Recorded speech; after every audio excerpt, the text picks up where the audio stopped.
Thank you, Rebecca, and good morning or good afternoon to everybody. I'm looking forward to a fantastic presentation. We're very honored to have today with us Evan Girvets.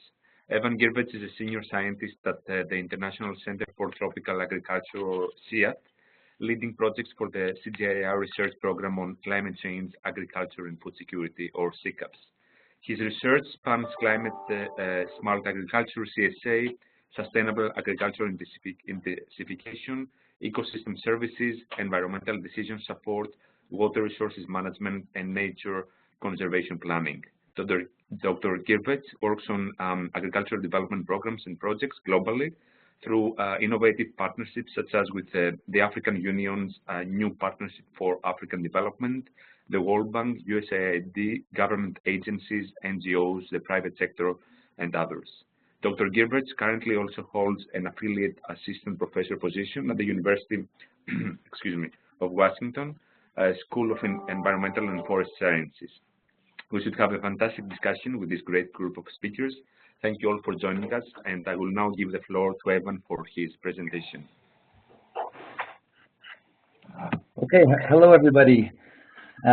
Good evening from Nairobi. Good morning to those in DC, and good day to those around the world. It's an honor to be here today to present some of the work that I'm doing through the CGIAR research program on climate change, agriculture, and food security, something that we're calling CSA Plan, and the presentation will focus on strategies to put climate smart agriculture into practice. I'd like to acknowledge my co-author on this, Todd Rosenstock, and a close collaborator of mine at the World Agroforestry Center. Todd and I co-lead a project called Partnerships for Scaling Climate Smart Agriculture, which works with various partners, mostly in Africa, but also throughout the world, to bring practical tools for mainstreaming climate smart agriculture into agricultural development at different levels, from global and continental to national, subnational, down to local. And that will be the focus of my presentation today. I want to first start the presentation with the importance of partnerships, and to say that the perspective that we bring and that I really encourage everybody to bring is to focus on who the partner that we're working with first is, and bringing the information, the tools, the approaches that they need, really co-designing those with them to ensure that the information and the support that's being provided to them, many of which may be you may be the partners who are watching this today. And so what we've tried to do through this work of the Partnerships for Scaling Climate Smart Agriculture is to start with the partners that we want to bring information to help them mainstream climate smart agriculture into their development planning. So, for example, the Global Alliance for Climate Smart Agriculture here in Africa, the African CSA Alliance, NAPAD, the new Partnerships for African Development out of the African Union, the regional economic communities here, national governments, such as the Tanzanian government logo I have there, various NGO partners who we've worked with, research partners like FARA in Africa, and the development partners like UKAID, USAID, the World Bank, FAO.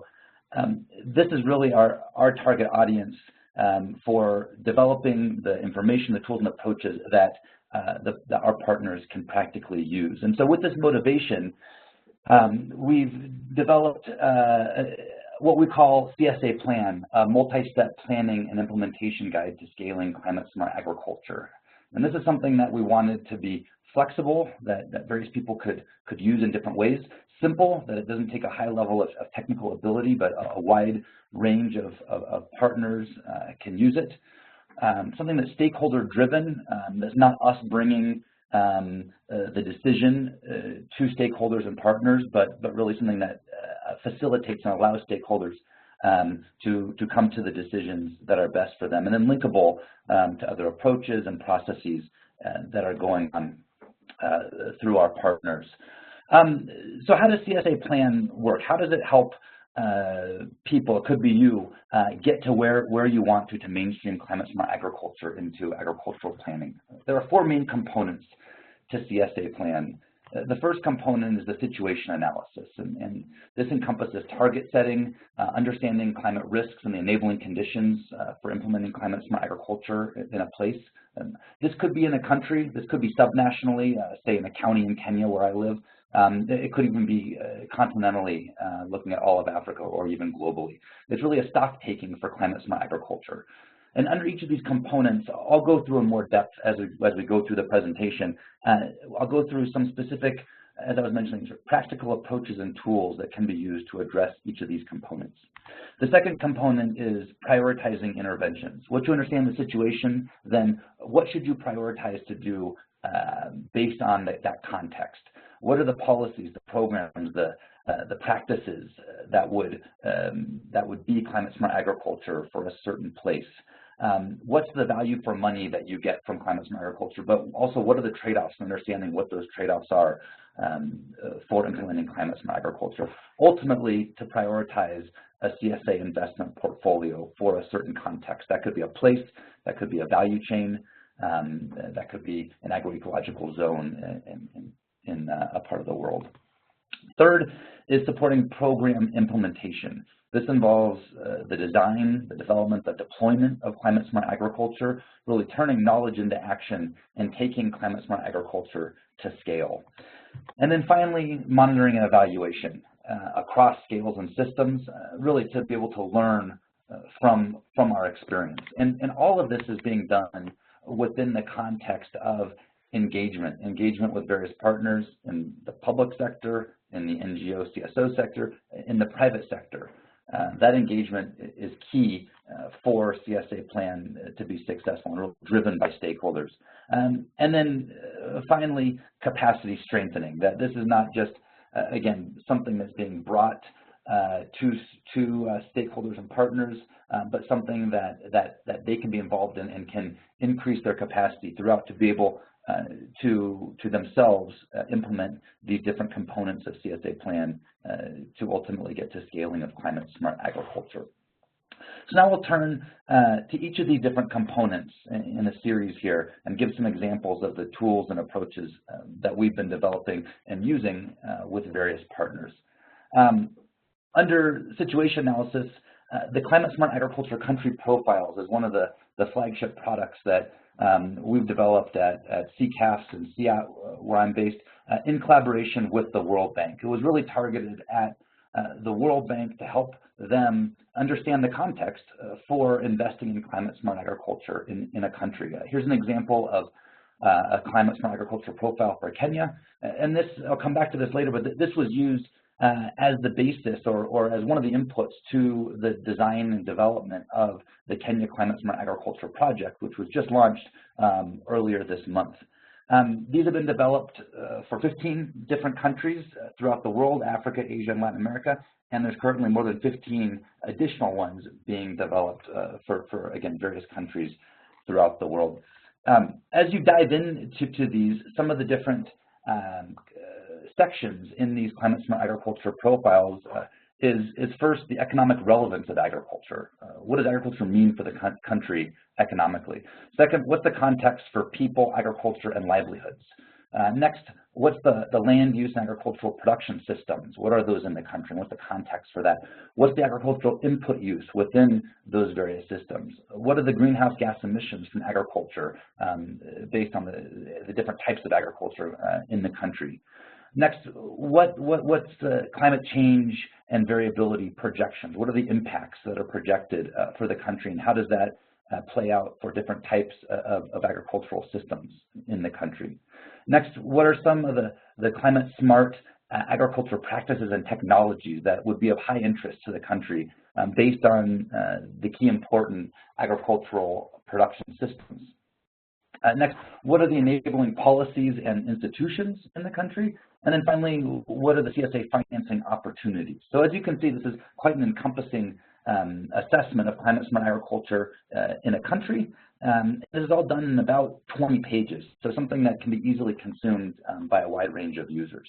As we go into these profiles, some of the things that you would find in here are various maps, as I shown here, for example, of climate change projections for temperature and precipitation in Tanzania. Then looking at how specific crops are impacted by these changes in temperature and precipitation. You can see from the graph on the right that maize and beans have big red bars going down, meaning the yields are decreasing. Also sunflower, cassava, and rice less impacted in Tanzania as the models are showing here. Then we've taken this approach in Kenya and, if you will, downscaled it to the county level to look at what are some of the key opportunities for different interventions to address specific impacts to farmers engaged in different value chains within Kenya. Now, this work here at the county level in Kenya was done to support the World Bank Kenya Climate Smart Agriculture Project. It's this $250 million loan to the Kenyan government that was just launched earlier this month, as I was mentioning. And these climate risk profiles were developed through strong stakeholder engagement at the county level. We're conducting these or developing these in 31 of the 47 counties in Kenya, with plans in the future to complete all of the counties in Kenya, and really help provide a platform for climate smart agriculture engagement and capacity building in the county. As you can see from the graphic that's shown here, what this is showing is for the maize value chain, how droughts in particular affect the different activities in the value chain, from the provision of seeds and other inputs to on-farm production, to harvest, storage, and processing, to product marketing. So the top row of words there is stating what are the impacts that farmers experience from droughts across these different activities in the value chain. And then as you move down in the graphic, you can see what are farmers currently doing to cope with those risks. For example, using certified hybrid seed because there's an impact from drought. Then at the bottom, it's showing what are other potential options to increase farmers' adaptive capacity, options that they're not currently engaged in the county, but could be, and could be opportunities for investment there. So highlighting what are some of the high interest opportunities for climate smart agriculture at the county level for the implementation of the Kenya Climate Smart Agriculture Project. Now, moving on to the next component of CSA Plan is prioritizing interventions. I was just showing this wide range of different types of impacts and different types of interventions that could be considered, but there's a need to get down to specific investment portfolios for climate smart agriculture that look at the trade-offs and the synergies between and among different aspects of climate smart agriculture, from the goal of increasing productivity to the goal of increasing resilience to the goal of reducing greenhouse gas emissions and agriculture's contribution to climate change. And so through colleagues of mine and myself at CIAT and CCAS, we've developed a climate smart agricultural prioritization framework that's a stakeholder engaged process for identifying investment portfolios. And so this process works by first starting with the scoping of the region and the specific commodities that are of interest, identifying specific indicators for climate smart agriculture, and identifying a long list of potential climate smart agriculture practices. Then through this stakeholder engaged process of workshops and other engagements, this is whittled down to a short list of priority practices and programs that could be considered for implementation. And this is based on specific indicators that these practices and programs are scored on. Then these go through, the short list goes through an economic analysis to assess the costs and the benefits, and then to bring this back to the workshop, to the various stakeholders that are involved in this decision-making process, to lay out the information on the climate smart agriculture indicators and the economic analyses for them ultimately to identify a CSA investment portfolio that includes the identification of opportunities and constraints, especially looking at the opportunities for scaling up of climate smart agriculture or the barriers that might be there depending on the type of intervention that's being looked at. The target here is to bring together various government decision makers, NGOs, community organizations, development partners, and research to go through this process and identify an investment portfolio. An example of where we've been doing this in Ghana, this is in the agroecological zone in the coastal area of Ghana. This is just one of the outputs from the analysis showing the social internal rate of return from a climate-smart agriculture cost-benefit analysis, and showing how there are different internal rates of return from the different interventions that were looked at, minimum tillage and improved nutrient management being two that came up quite high. But there are many other factors that come in to that stakeholder process, as I was showing, this being one of them, to help the stakeholders identify what their priority interventions would be for investment.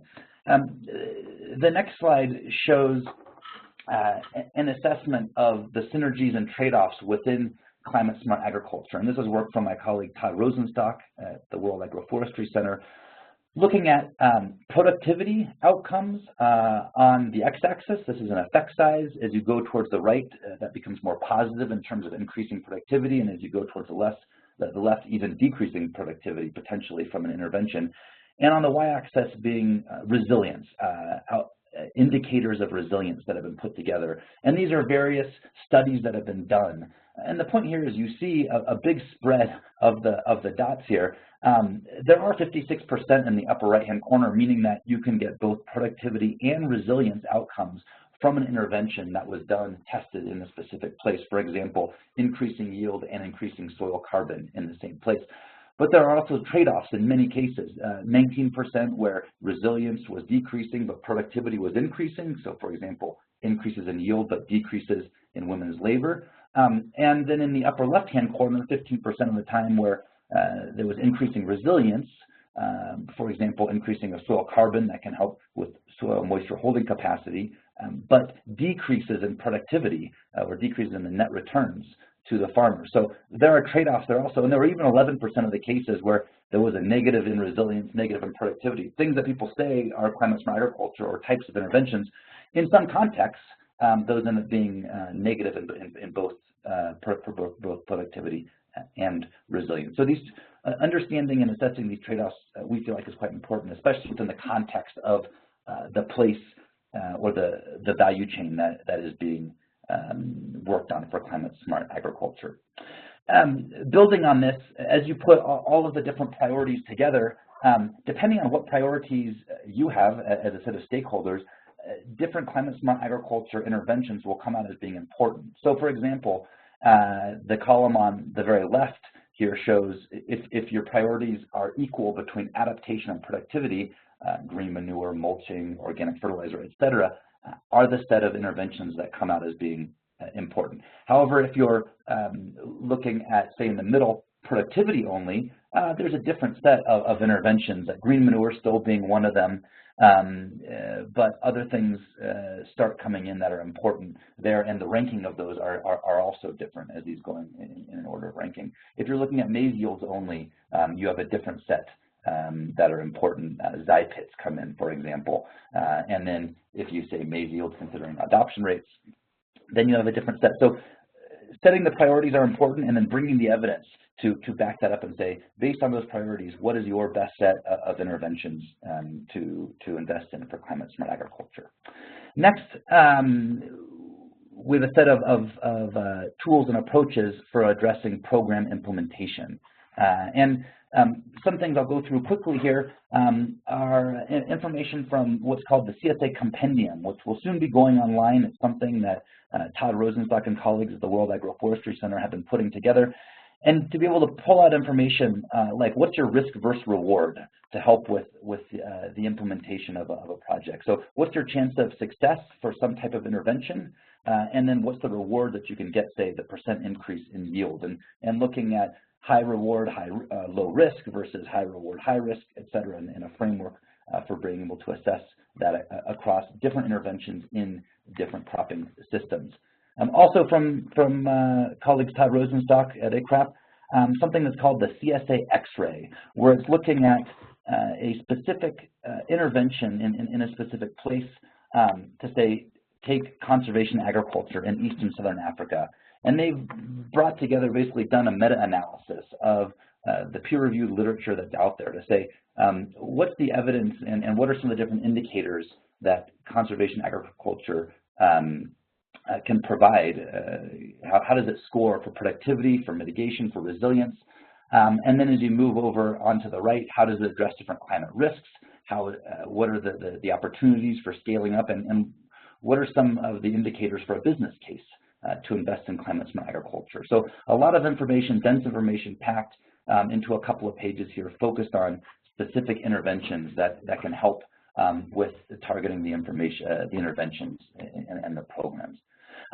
Next, to mention that there's been a lot of work done on bringing climate smart agriculture into a value chain approach. And so using approaches such as the Link 2.0 methodology developed by some of my colleagues at CSA to link farmers to markets through climate smart value chains. And in a sense, the approach of Link 2.0 is an innovation platform approach, bringing together capable buyers with willing buyers, capable farmers with willing buyers, to develop the favorable environment that can foster new business models for linking farmers to markets. And the different components of this link methodology is to do a value chain map, to use a business model canvas to look at the opportunities for interventions within the value chain. From that, to develop new business model principles, and ultimately then to prototype different interventions. This is being done within the context of the situation analysis I was showing before. So looking at what are the climate impacts to the crop that's involved in this value chain. How does that play out spatially? Where in the landscape is the suitability decreasing, and where different interventions might be important? And looking at how this business, how the value chain approach can develop business models that can address the climate vulnerabilities and bring climate smart agriculture to farmers. Then the last example that I want to give for program design and implementation is through innovative finance and business models for scaling climate smart agriculture. And so this is some work that we've been starting with CARE International, Wageningen University, to look at how we can bring together village savings and loan associations and farmer field business schools, which are interventions that CARE has been promoting through different projects, with climate smart agriculture interventions. And the idea here is that climate smart agriculture can help reduce the risk that farmers face and make them more attractive for credit if they can be more resilient and less vulnerable to climate risks. Then they're better for taking loans out, and that can then help them with different interventions. To do this through the lens of climate resilience, gender equity, and social capital, ultimately then to link them to farmers organizations, input suppliers, and the markets that they would be linked to for the ultimate outcomes of resilience, nutrition, poverty, and equity outcomes. So this being, if you will, a business model for scaling climate smart agriculture. And then lastly, to move on to monitoring and evaluation. And there's a lot to go under this. I'm going to mention just one, and it's a bit of a preview of the next in this series of presentations from Mark Van Wyk, which I believe is next month. Mark, with ILRI, the International Livestock Research Institute, has developed something called the Rural Household Multi-Indicator Survey, or ROMUS. It's a practical minimum data approach to create harmonized data sets at scale. And really what this does is I see as bringing a practical approach to how we can be monitoring climate smart agriculture across different programs and projects using a standardized approach that addresses some of the challenges. So one is that the challenges is that there are idiosyncratic data that's being collected, and the way that it's being understood, and how people are responding to it. So within the context of that challenge, in that every development partner has or is developing a different approach to monitoring CSA, this is a way that these can be aligned, and then the data can be even shared and assessed across different projects, programs, and organizations. So this approach brings an interoperable monitoring system that is cost-effective, flexible, links with other efforts, and is really innovative because it can help reach scale. It's simple in its approach, and so it can reach scale because of that. Some of the outcomes is that it can help characterize and track change at scale, as I was mentioning there, to diagnose risk, detect relationships, and monitor changes among climate, agriculture, gender, nutrition, and poverty. So if you come next time, I think you can see some more on this, but I think it's a very promising approach to monitoring and evaluation. And then finally to mention the opportunities for big data in agriculture. And that the CGIAR recently launched a big data platform for agriculture at bigdata.cgir.org. And again, I think there's lots of opportunities for mobile technologies, ICTs, to collect information on climate and agriculture and to look at the outcomes ultimately that we're looking for, the outcomes to farmers in terms of food security, climate resilience, and greenhouse gas emissions. So to move towards wrapping up here, I presented 4 components of what we call CSA Plan. We see these components as having practical tools and approaches under each of these that can be used by partners, by development organizations, by folks in the private sector globally. Engagement is key in it, and really it's being driven by stakeholders. Capacity strengthening is something that's important. I haven't talked too much about it, but I think it underlies all of this. And to conclude, I want to give the example that I've mentioned a couple times throughout, which is the World Bank Kenya Climate Smart Agriculture Project. I think it's been a great example of how we've been able to work with a World Bank project from the beginning of when they were designing it, to bring different concepts into the project and then to contribute different information products to support the scaling of climate smart agriculture. So I mentioned the climate risk profiles in the 31 Kenyan counties, and those are being integrated directly into this World Bank project to support the implementation. And other pieces of the design principle touch on some of what I've mentioned today, the prioritization of promising CSA interventions, scaling up of promising interventions, the value chain approach being used, gender sensitivity, nutrition informed, the collaboration among agencies, and the complementarity with other interventions. So I think a lot of what I've shown today fits within this concept that they're pushing forward through the Kenya Climate Smart Agriculture Project. I think it's a great example of how it can be done. I think there's opportunities as we look towards other World Bank projects and other projects with other development organizations, as well as the private sector, to bring these kind of tools and approaches from the CSA Plan into this development work, ultimately to mainstream climate smart agriculture and agricultural development. So with that, I'd like to thank you for your time and be happy to take questions and have a discussion. Wonderful. Thank you so much, Evan, for that fantastic presentation. Giannis and I have plenty of questions, so we can get started with some of those. However, before we get to that, we do have a question from Marco Manelli. So maybe we'll kick it off with him, and then I'll pass the floor to Giannis, and we'll get rolling. So Marco is asking if you can elaborate on where these CSA profiles have been coming from. So like, what are some of the countries where they have been done? And that can maybe provide us with some context for our Q&A as well.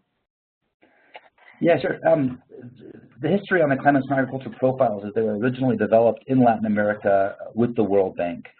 I'm not going to be able to tell you all of them off the top of my head. I'm sorry, but if you go to the website that was there, or email me afterwards, I can send you the link for it. Or just Google CSA profiles, CCAS, and you can find them. But Argentina, Colombia, Costa Rica, Mexico, Uruguay, various others I think I'm missing in Latin America, but those are some of them there. Here in Africa, there are profiles developed for Senegal, for Kenya, for Rwanda. We're currently in the process of finalizing a profile in Tanzania that will be launched over the weekend at an event in Tanzania with the Ministry of Agriculture there. It's being developed in Zambia, Malawi, Ethiopia, Uganda, various countries in West Africa, including Ghana, Mali, and Niger. And then in Asia, being developed in some countries there, Nepal, Pakistan, Vietnam, Philippines, Bhutan. I think I might be missing some, Bangladesh. So quite a few countries, I'll say, globally where these have been going on. Maybe one other thing I'll mention is that more and more as we've been developing these, we found that engagement, I mean, I've mentioned this so many times, but engagement with national partners, and that really the process of developing these is as important as the final product. And so the example in Tanzania, I think, has been fantastic, where We went there and approached the Ministry of Agriculture, said World Bank wants to develop a climate smart agriculture country profile in collaboration with DFID. We want to work with you in doing it.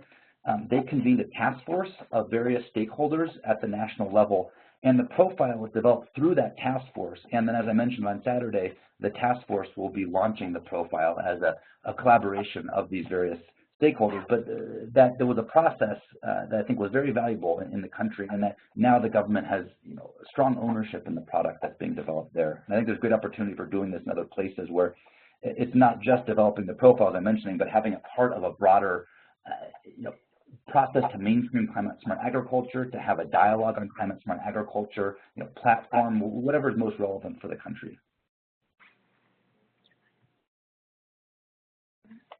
Okay, thanks, Evan. That's fantastic. And I think now that Marco mentioned, the country profiles, this prompted me to the next question, which is, you mentioned the country profiles as an example of what it can be used to do the situation analysis, which is one of the first steps in the CSA plan.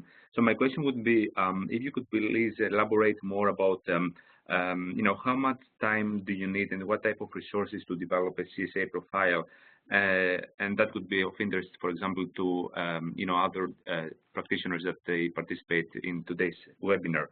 And in the case that a CSA profile does not exist, would it be possible to customize the methodology? And the first place also, is that methodology shareable with other organizations that they would be interested to do some work on profiling in a country on CSA? Yeah, thank you for the question. Starting off with the timeline and the resources, I'll say that these can be done quickly, but I think giving it time, especially for the process, is important. As well as the resources that are required depends on the place and how much can be provided by the stakeholders that are involved in the process.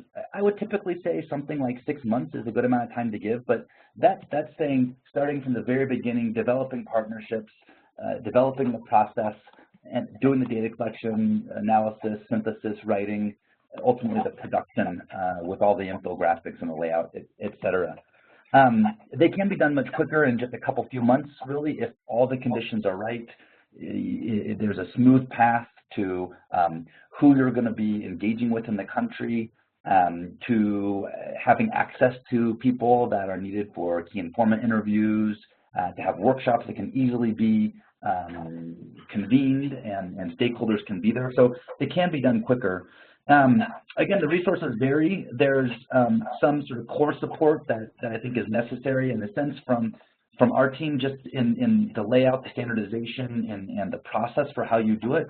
Often we then will work with an in-country partner to lead on the data collection and convening workshops. We typically have 2 workshops for these in the country, and then a set of interviews and other data collection that goes along with it, but that can be tailored to the needs of the country. Often there's one more high-level workshop to get buy-in and to socialize the concept, to collect some information also on policies and finance at the higher level, and then another workshop that's much more technical on the specific climate smart agriculture interventions and ranking them with experts who know the different systems within the country. But the idea is that it's something we want to be quite rapid, to be something, again, that's stakeholder engaged, and we're working with the stakeholders there. And then exactly what country it's in, the sort of resources that are required depends on how much involvement there is from within the country. We also definitely have the philosophy of wanting to tailor this kind of situation analysis to the context and to whoever the product is being developed for. The specific climate smart agricultural country profiles at the country level, the national level, are part of a global series that we try to keep consistent. We certainly will work with other partners and facilitate them in developing these at the national level. And so if somebody has an interest in doing it in a country that's not there, we'd be quite happy to see how we can work with you to make it happen, either working within our team or finding other ways to collaborate as partners. But we've also, for example, at the county level in Kenya, the World Bank came to us and said, can you develop a product that can support the implementation of a climate smart agriculture project at the county level? And so that's where we developed a new methodology to downscale the approach at the country level down to the county level. And we felt like that the issues were different at the county level. It's really where implementation happens. You need to be even more engaged, I think, with the stakeholders in the local context, involve them in the process.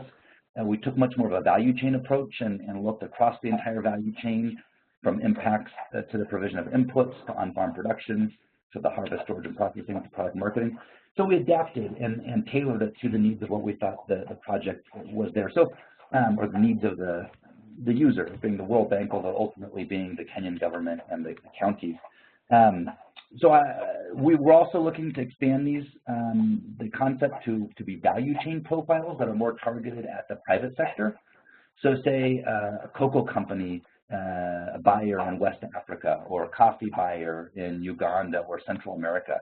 And so we're redesigning the product to better target the needs of those users from a private sector perspective.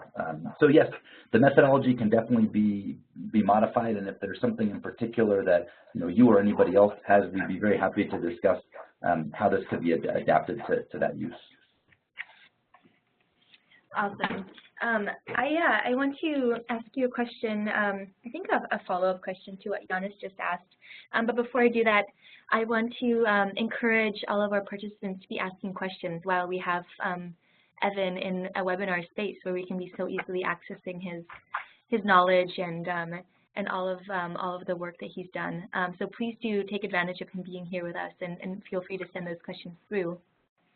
The question that I want to ask is about the level of technical understanding that's necessary to make use of the CSA Plan materials. So I guess it's a question of the audience. So like how much knowledge do you have to have in order to access this information for it to be useful?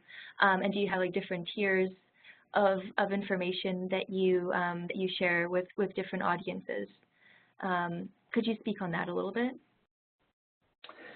Yeah, sure. That's a great question, and I think your point about the different tiers is very good, and that's one of the goals of this. Maybe I should first just step back to say that we don't see the CSA Plan as having a fixed set of tools and approaches, but sort of a general set of types of tools and approaches that are needed and types of things that should be addressed when working on scaling up of climate smart agriculture.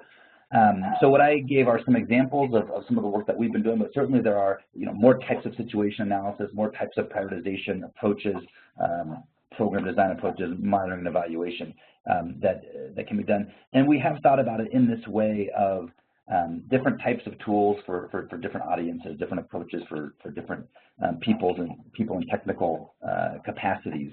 I think you probably got from the presentation that some of what I presented is maybe targeted at a broader audience, you might say. I would say that the country climate smart agriculture profiles targeted for a wide range of people.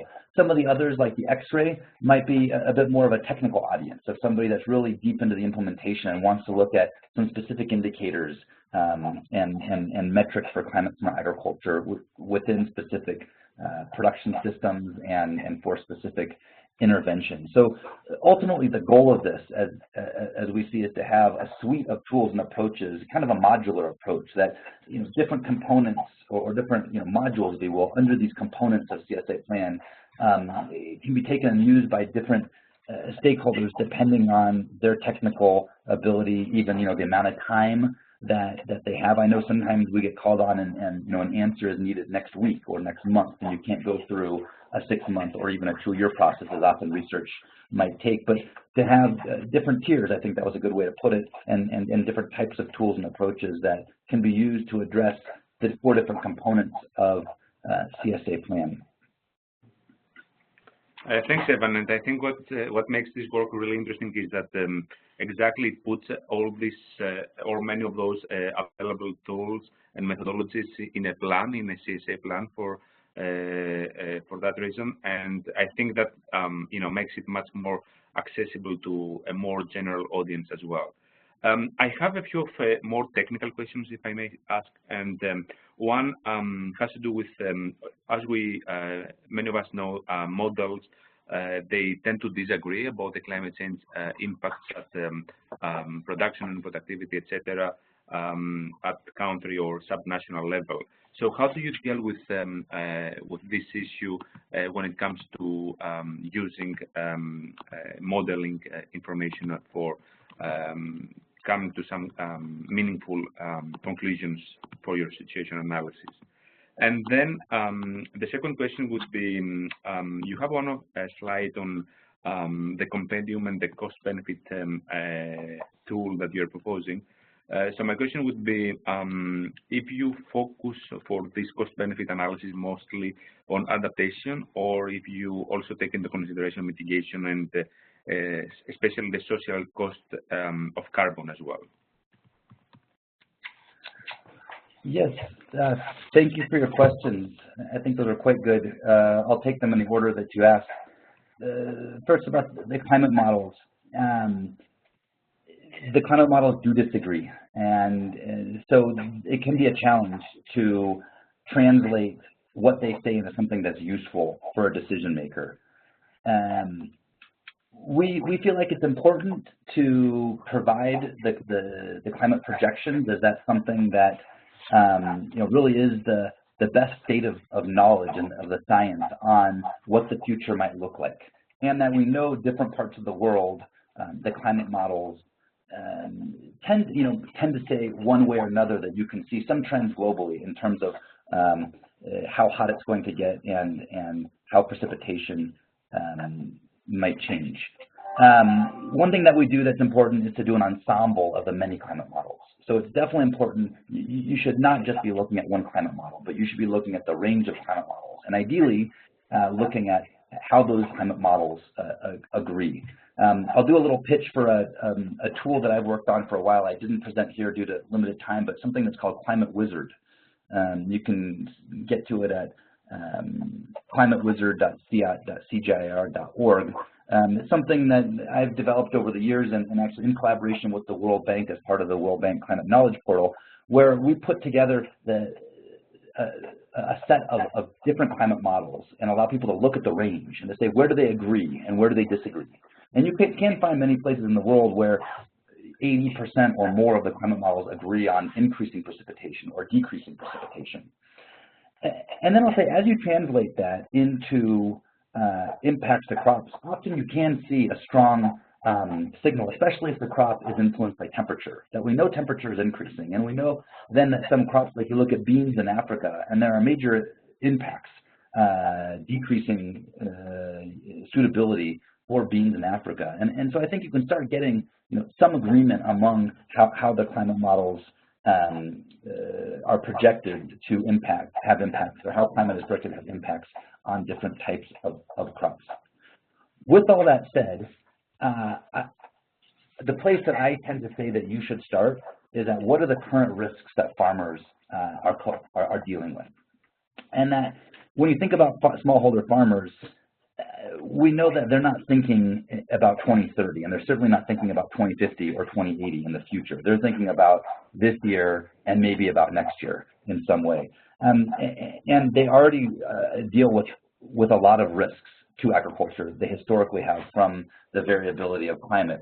And so when we went down to the county level in Kenya, we felt like, and this is one of these differences where we felt when we went down to the county level, it was important to talk with farmers, to talk with the stakeholders and get from them what are the current risks that farmers are facing there, and make that the focus of the interventions, that climate smart agriculture also can deal with current risk. We know what those current risks are, be it from hazards like lack of rain or from too much rain, from flooding, from high temperatures, and that from a year-to-year basis, different types of climate hazards come, and that translates into the impacts to farmers. So in those county level risk profiles, we looked at what are the current risks across the value chain from different types of hazards. I was showing how does drought affect maize provision of inputs, seeds and other inputs? How does it affect on-farm production, et cetera? So I really think it's important to start with what we know are the current risks, and then to interpret those within those future climate change projections. When you have a current risk and you look at the climate change projections and it says this risk is projected to get worse in the future, you can start aligning you know, what the future, or seeing what the future might look at by understanding the current risk today. But again, I think we need to be, you know, our interventions today really need to be focused on addressing those current risks with a view towards the future of what the future might hold. In terms of the cost-benefit analysis, and I can share with anybody, we've done a report, it's draft right now, but it'll be final soon in Ghana for that example that I presented, and did bring in some various, if you will, externalities into the cost-benefit analysis. And certainly carbon and mitigation was one of those other things too, in terms of soil and loss of soil, erosion, in terms of biodiversity, and other types of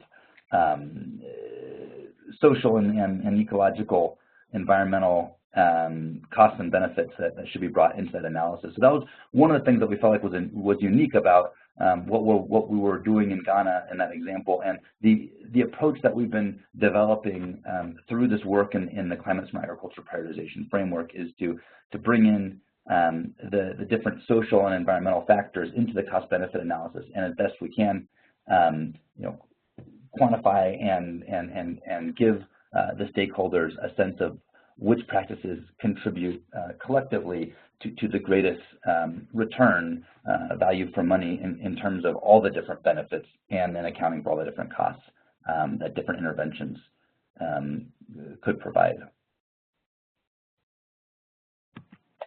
Thanks, Evan. We have a question from the audience, and then I would love to ask another question. Question from the audience.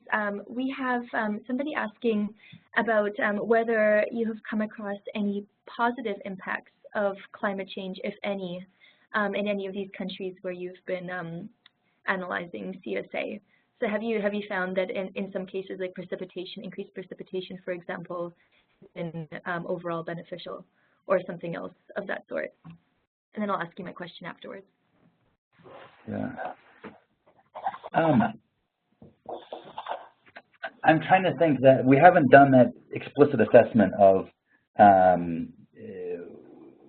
what's beneficial, say, on the ground for a specific crop in a specific place. But I mean, what I can say is that when you look throughout Africa and do these assessments of what crops are projected to be impacted by climate change, you do see some areas where the crop would increase in suitability. And even a crop like beans or maize that throughout Africa, if you look at the assessments, those have big impacts, decreasing suitability throughout most parts of Africa. But there are areas where the suitability increases. So certainly, you know, with climate, a lot of it is there are shifts that are happening, and places that, you know, were too cold before, or didn't get enough rain, or got too much rain. As things shift, certainly other crops can become suitable in those areas. And I really think a lot of climate smart agriculture is about finding, you know, it's not, I like to think about it as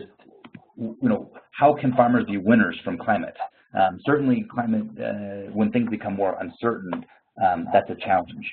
But I think there are many cases when you can look at, you know, crops that are being grown, and you're saying, look, this is not working with climate. And as we look at climate change and we look at the variability from the past, we look into the future, you know, why are you trying to grow maize here? Even sometimes it's cultural, why people want to grow a certain crop, but can we help to transition into something that would be better suited for that place? And then about bringing the interventions in to, again, help make them winners from climate, and that can be agronomic practices, that can be climate information services, where you're providing farmers with either short-term or seasonal forecasts, helping them to understand how they should be adjusting what they're doing to you know, have the best outcomes based on the climate and the conditions that are there.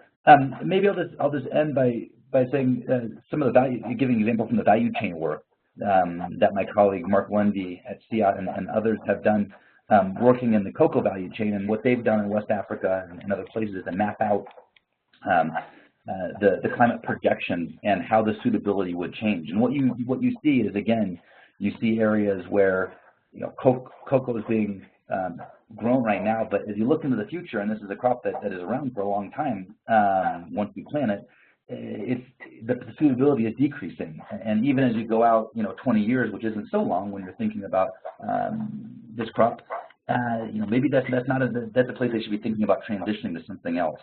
But there are other places where you see, even new places where you could be growing cocoa. And so, in that sense, I think it's about really understanding the context and the conditions of the place through that climate lens, and then finding the crops, the agronomic practices, and the information like climate information services that can help farmers be winners from climate change rather than being impacted. Great, thanks, Evan. And I have a question about Indigenous knowledge, and maybe this is more about the CSA profiles. When those were being created, or maybe at some other point in the life cycle of this project, was there an emphasis on examining local Indigenous knowledge and working to incorporate that to better understand the crops that have been grown for a long time, that are typically, maybe that's not the right word, but that are usually more nutrient dense and maybe more diverse than larger scale agricultural production that's more based on monocultures? Yeah, so I would say that this would mostly come in the county risk profiles as we got down to the county level. And, again, that's where we felt like the knowledge of local people was even more important. At the national level, you can do a lot more of kind of aggregating data, looking at the climate models, at different statistical databases, interviewing high-level policymakers and stakeholders. But as you get down to the county level, we really felt like that's where, again, the implementation happens, and where farmers' knowledge and including Indigenous knowledge in that is important. So, for one, from the climate risk assessment, I was mentioning before that we talked with various farmers and stakeholders at the county level to understand those risks. We conducted focus groups, workshops, interviews to get that knowledge on both the risks, but also what farmers currently or have historically done to cope with these risks. And again, a lot of these risks are really, most of these risks are things that they have been dealing with for years independent of climate change, but just a good year, a bad year, and that being for different reasons, be it a flood or be it inconsistent rainfall or high temperatures. So yes, I think bringing that Indigenous knowledge is very important, and especially as you get down to more local levels. And then I think we felt like complementing that with saying, okay, if we're thinking about climate change, climate smart agriculture, are there innovative things outside of what farmers have done historically or are currently doing that could be suggested and something that they could be looking at? But certainly all that needs to be considered within the context of the local communities, the farming systems, of the cultures that are there. Maybe just to mention, you mentioned diversification, and well, you mentioned monocropping a bit, and I do think it's something that's important to address, even as we go outside even of Indigenous knowledge in itself, but to look at the role of diversification for resilience. That if farmers are only growing one crop and you get a bad year for that crop because of the climate or even the market, a shock to the market, they don't have something else that they're diversified in to have an alternative income or to have other crops that are growing to be able to eat on farm. And so we're conducting a study right now with partners at FAO, EOPRI, an organization in Zambia, and others with the World Bank, Africa region, to assess the evidence for diversification, productive diversification, contributing to resilience and nutritional outcomes for farmers, and then looking at what are some of the policies that could promote diversification for resilience and nutrition. And I think there's a lot of importance in promoting diversification where it's useful. I think there can be cases where specialization can be good, and especially for certain types of farmers that maybe have gotten themselves to a certain level of a big enough farm, of enough maybe diversified income sources in other ways that specialization can help, and they can be involved in savings or insurance that if a bad year comes, they have other ways that they can cope with it. But certainly indigenous knowledge and diversification are important things, especially for the smallest and most vulnerable farmers. Great, thanks, Evan. We had a few more questions, but I think given that we have 2 minutes to the hour, we should probably wrap up. I also want to give you a chance to give us any final thoughts, maybe if you have like one overarching takeaway, or you have one thing you want people to examine coming out of this webinar. I'll give you the floor to provide us with that. Sorry to put you on the spot. And then I'll give the floor to Janis to give us the wrap up. Okay, thanks. First, just want to say that it's been a pleasure speaking with you, and I'm very happy to receive any questions or comments, to talk with you after this. So please send me an email, look me up, and I'd be happy to continue the discussion. As far as the final thoughts, I think one thing that we're really trying to do here is from a research organization perspective, to be pragmatic. And too much, I feel like, the research community it provides, if you will, too much information or too complex of information. And how can we better package our information? How can we better develop the tools and approaches that really provide for the development community? And so I think the take-home message here is multifold. But one is co-designing the products that with development partners that can help you and others to mainstream climate smart agriculture. And then in doing that, the engagement is so important. I mentioned before, the process is important as the final product, and I really do believe that. We were just having some discussions about how can we work for greater impact, and a few of the things that came up are that a lot of effort needs to be done on engagement. A lot of work needs to be done on how it's communicated. And so, within that context, I think those are the take-home messages. If anything, how finding ways that we can simplify the message and the information, and then provide very practical tools that can help people that are working on the ground that are not necessarily scientists, but are decision makers, to operationalize, if you will, climate smart agriculture, to understand what it is, what it means for them, and then what are the interventions that they should be promoting, and how do they go about doing it in designing their programs and ultimately implementing it. Thank you. Okay, thank you, Evan, and thanks to the audience for this wonderful discussion today. I wanted to mention as well that a lot of this material, specifically on the CSA plan, but other resources as well, are available through the CSA.guide, and this is a CSA guide that has been developed about 2 years ago in collaboration with CCAFs and the World Bank as well. And we are happy to share the information of the website later on to the participants. I wanted also to remind everybody that today's webinar is part of a series of webinars that they're based on a series of research papers that they were published recently by CCAFs, largely on CSA prioritization, and this is with the agricultural economics. We do have a fourth webinar, which is going to take place on June 21st.